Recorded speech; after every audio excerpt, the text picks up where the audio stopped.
માસના દિવસે લેવામાં આવે છે. વ્રત કરનારને નાઈ ધોઈ પાટલા બધે સામાનું સ્થાપન કરો, વાર્તા સાંભળી 10 દિવસના કોડા ઉપવાસ કરવા અથવા તો એકટાણું કરું.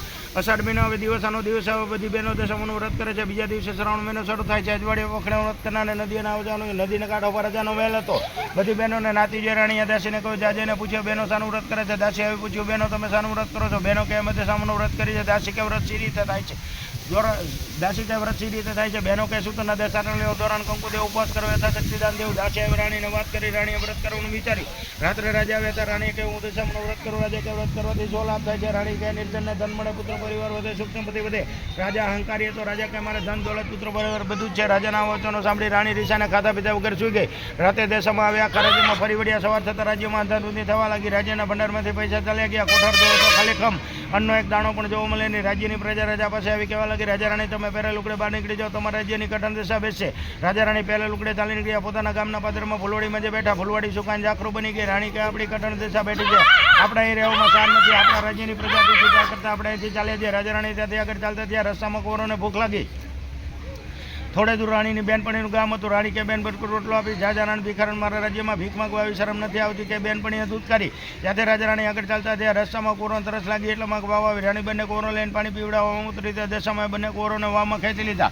રાણી રોતી કલ્પાસ કરતી રાજા પાસે આવી કહેવા લાગી, બંને દીકરા વાવમાં પડી ગયા છે. રાજા કે કલ્પાસ ના કરો છો, જેના હતા તેને લઈ લીધા. ત્યાંથી રાજા રાણી આગળ ચાલતા ત્યાં રસ્તામાં રાજાની બેનનું ગામ આવ્યું. રાજા કે બેનને મળ્યા વગર જવાયને એક પખાલી સાથે સંદેશો મોકલાવ્યો, તમારા ભાઈ ભાઈ મળવા આવ્યા છે. બેન કહે મારા ભાઈ ભાઈ એમ કહે ઘોડાપાલ કેવું કરાવીને પણ સમજુ. બેને મનમાં વિચાર્યું કે ભાઈની કટણ દશા હોય તો કદાચ આવ્યા પણ હોય. એમ વિચારી બેને સુખડી બનાવી. સાવ સોનાનું સાંકડું લઈ માટલીમાં ખાલી મોકલ્યું. જ્યારે રાજા માટલી ખોલી ત્યારે સુખડી કોલસો થઈ ગઈ, સાંકડું સાફ થઈ ગયું. રાજા વિચાર કરે કે માછડી બેન મારી નાખવા રાજીનું હોય. માટલી ભોયમાં ભંડારી ત્યાંથી આગળ ચાલતા ત્યાં રસ્તા મોટી નદી આવી. નદીના પાટમાં ચીબડાના વાળા હતા. રાણીએ કહ્યું, ભાઈ ખેડૂત તમને બહુ ભૂખ લાગી છે, ચીબડું આપો તો સારું. ખેડૂતે એક ચીબડું આપ્યું પણ દિવસ આથમી ગયો હતો અને સૂર્ય પછી ખાવું ને એવું રાજાને નિયમ હતો. તેથી પડકે ચીબડું મૂકીને સુઈ ગયા. એવામાં એ રાજ્યનો રાજકુળ ઈશાને છાનુમાનો મોસાળમાં નાસી ગયો હતો. તેથી રાજાના સૈનિકો તેને શોધવા નીકળ્યા હતા.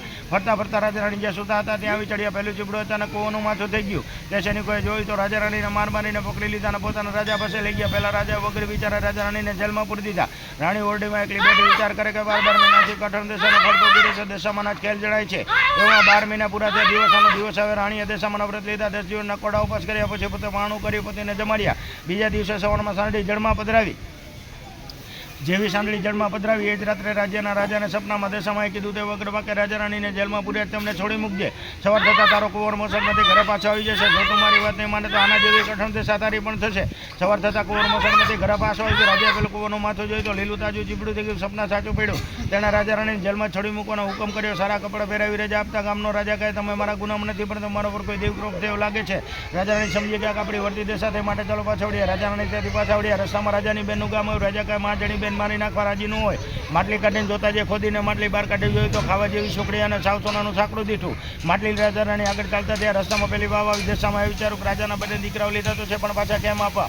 ગરડા ડોસીમાનું રૂપ લીધું. છોકરાને આંગળીએ વળગડ્યા. જેવા રાજા રાણી ત્યાંથી પસાર થયા દશામાં બૂમ પડી, ભાઈ ભરાવ બંને રાજકોટ જેવા છોકરાઓ ભૂલા પડી ગયા છે તેને ગામમાં લેતા જાઓ.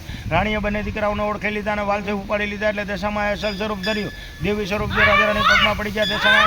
દશામાં કે તમારા વર્તનું અપમાન કર્યું તો તેથી જ આ બધું દુઃખ પડ્યું છે. હવેથી તારા રાજ્યમાં જા, તારું રાજ્ય તને પાછું મળે છે. તારું રાજ્ય તને પાછું મળશે. તારા રાજ્યમાં સુખ વધે, સમૃદ્ધિ વધશે. એટલું કે દશામાં દ્રશ્ય ત્યાં રાજા રાણી બંને દીકરાઓને લઈને આગળ ચાલતા થયા.